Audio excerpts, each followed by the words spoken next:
Story 1. I remember this just vaguely since I was little at the time, maybe 7. In my old house, my room had its own floor. It wasn't even supposed to be a bedroom. It was more of an attachment to the attic or a closet-type room. The people that owned the house before us used it as a playroom for their daughters. My room also had a huge closet door that was attached to the attic. The closet was elevated up so that you would have to climb a set of wooden stairs to get into it. It had a big sliding door, and it was completely packed with toys and other junk from my childhood. Since I was little at the time, I always got scared of being so separated from the rest of my family and having that huge closet in my room. Then there was this one night I was laying in bed, afraid after watching a scary movie with my family. Then I heard the sound of a toy all over up in the closet. I jumped out of my bed and ran to my parents' room. They told me there was no one in my closet. They saw how afraid I was, so they let me sleep in their room that night.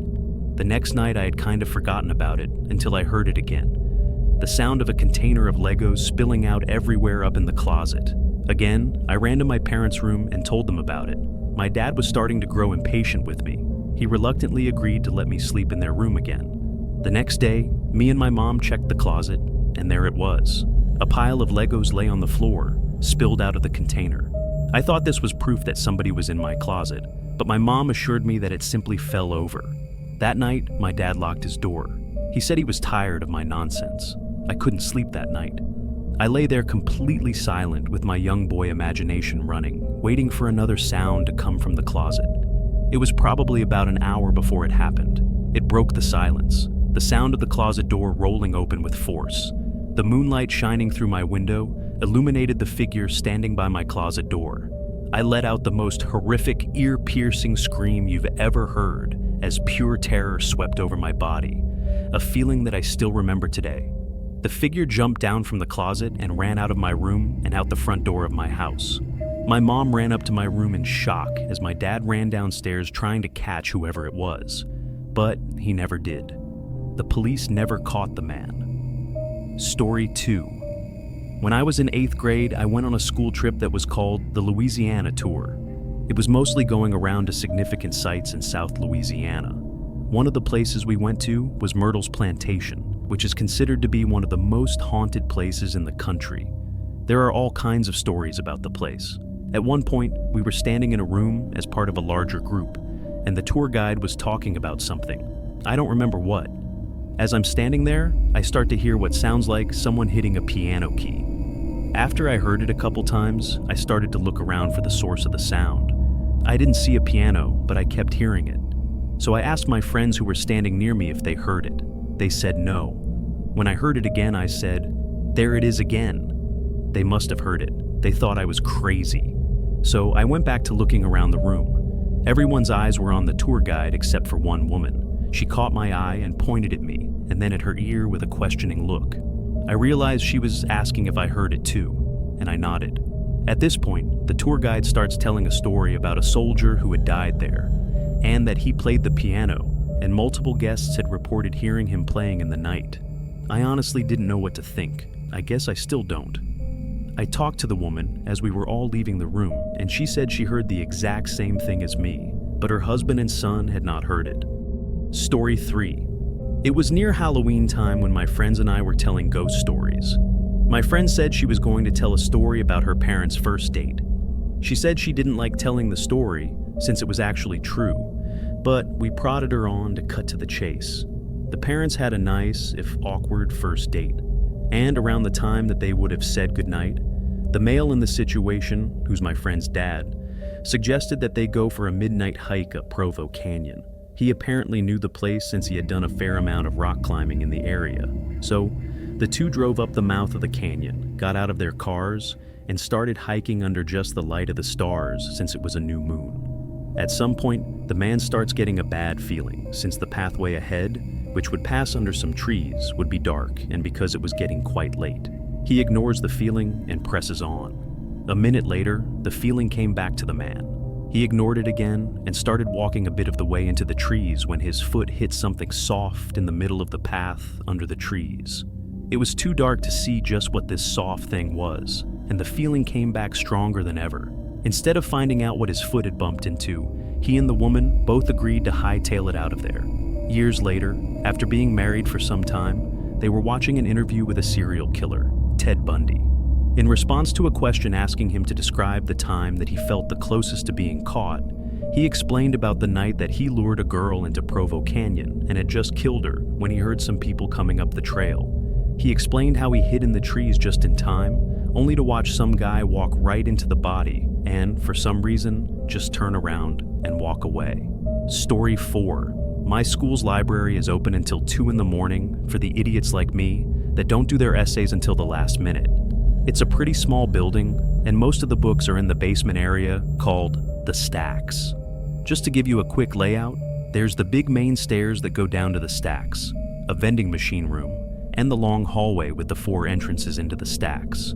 The stacks are 2 really big rooms on opposite sides of the hallway with a huge amount of bookshelves and study desks along the walls.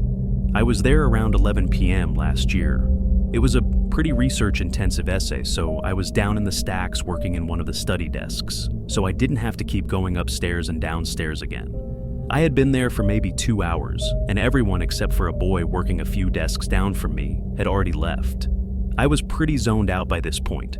It was an 8 a.m. class, so I didn't have much time until it was due, and I was sort of panicking. So it really pissed me off when I heard someone flipping through book pages really fast to make them do that loud whipping noise at the other end of the room. I sort of ignored it for a while, thinking they'd go away eventually, but they just kept doing it. After about 5 minutes, I got sick of it and started to walk over to tell them to knock it off. I get about 3 steps across the room and it just stops. I sat back down and it was quiet again, only for like 10 minutes before the flipping pages noise started again, only loads louder, like they grabbed a huge book that time. The boy started to get pissed off too, and he stood up and started walking around through the bookshelves, trying to find them. It kept going, so I got up too and started looking around with him. It got really loud and it was pretty obvious where it was coming from by that point, so we started walking towards it. He was on one side of the shelves and I was on the other. We walked all the way down the shelves. No one there. We hadn't seen anyone come in the stacks, and we were on the side of the room with the entrances. No way could anyone have come in without us seeing them. The noise stopped again, and we both sort of just slowly walked back to our seats. I assumed it was just a fan or something in the other room, and I really needed to get my essay done. We sat down, and immediately the noises started again. It sounded like it was coming from right next to the guy's chair. He shoved his stuff in his bag, looked at me, said, "This," and took off. I was out of there maybe 5 seconds behind him. I still won't go back in the stacks at night, even when there's other people down there. Story 5. This happened when I still had my fishing boat. It was a horrifying experience that will never leave us. Me and my wife departed from the East Coast for our 2-day fishing trip in the North Atlantic. The first day and night were normal. We got a decent catch. At night we played cards while listening to music. It was enjoyable, up until the next night. After a slow day at sea, we were playing cards again inside, this night without the music. It was at that moment that we heard the sound of a boat motor. We rushed outside to see a man piloting a crappy old motorboat with absolutely no lights on. He had stopped directly in front of our bow. The man was middle-aged. He had a beard and a baseball cap on. I went up closer and asked him if he needed help. He asked us if we had any spare gasoline. I apologized and told him we didn't. I asked the man if he was low on fuel and if he needed a ride back to the shore.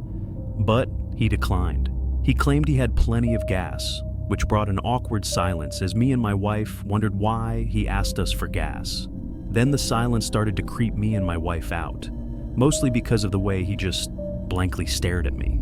The only reason I could see him was because of the deck light in the front of our boat.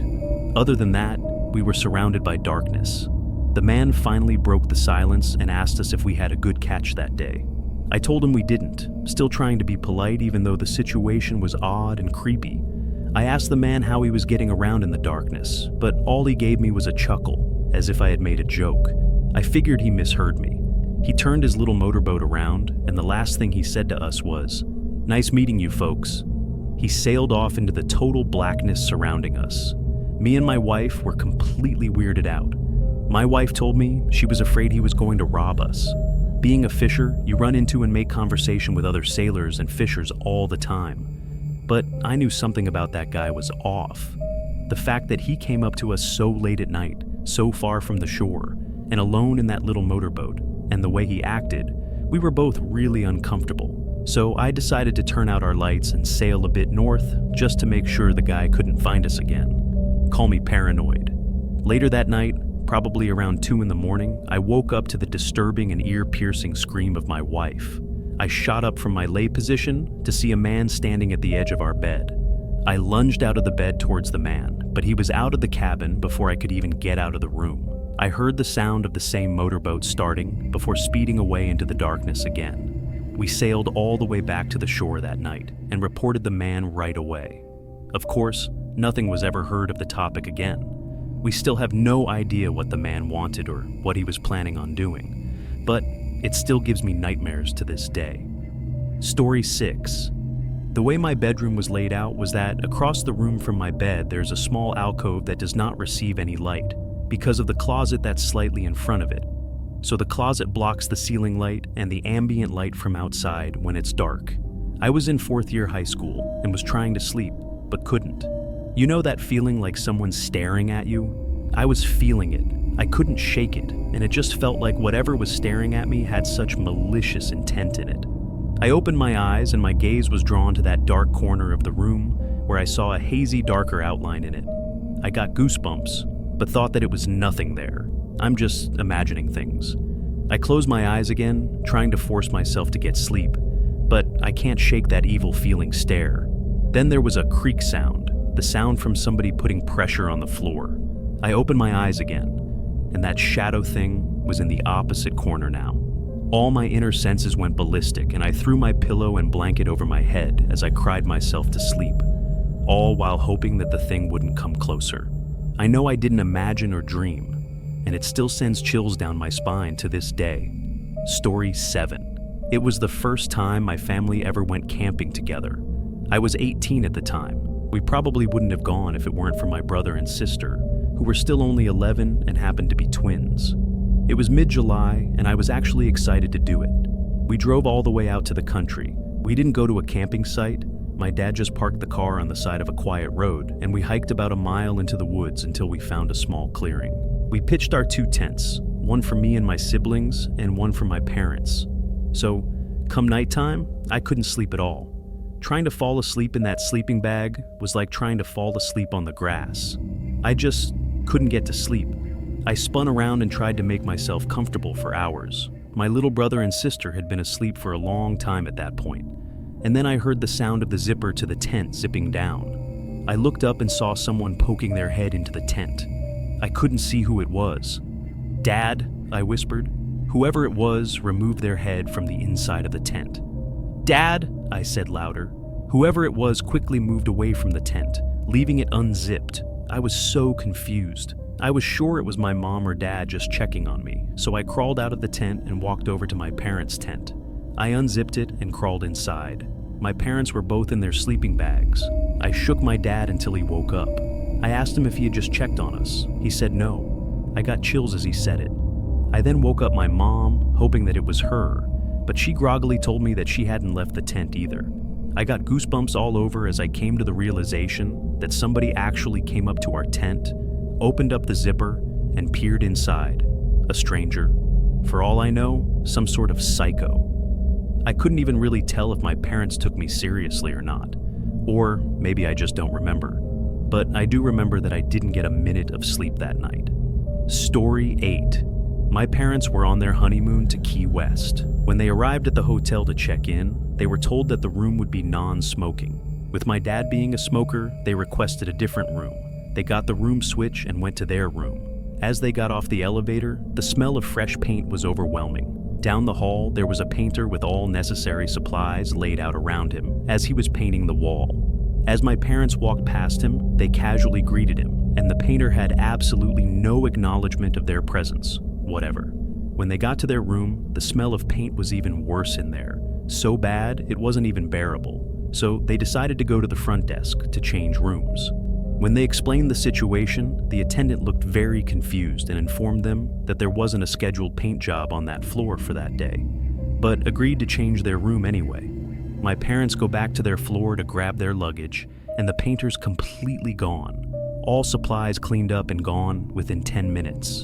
And the smell of paint was completely gone. At this point, my parents were freaked out but didn't think much of it and went to their new room. The next morning, on their way to breakfast, they overhear a tour guide talking to a group. My parents tuned in when the guide mentioned the floor that they were originally supposed to stay on. Apparently, a long time ago, there was a painter on that floor painting, and he fell down the elevator shaft to his death.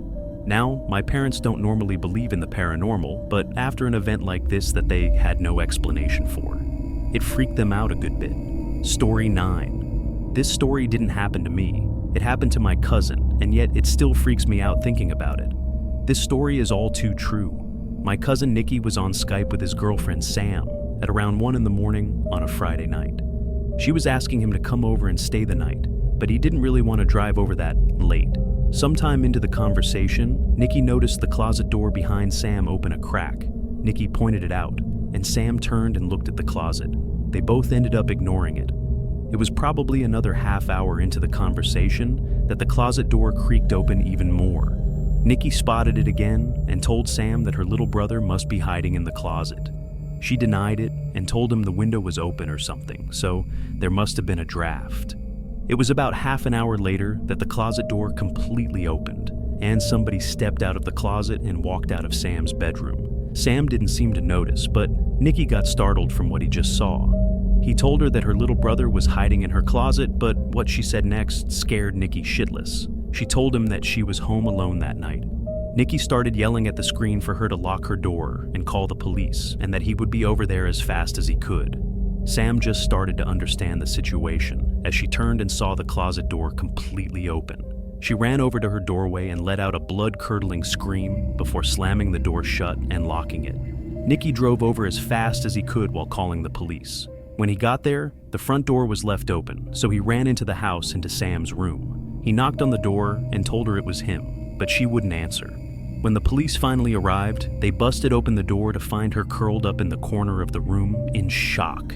She later told the police that she had seen somebody standing face to face with her at the doorway before shutting the door. Story 10.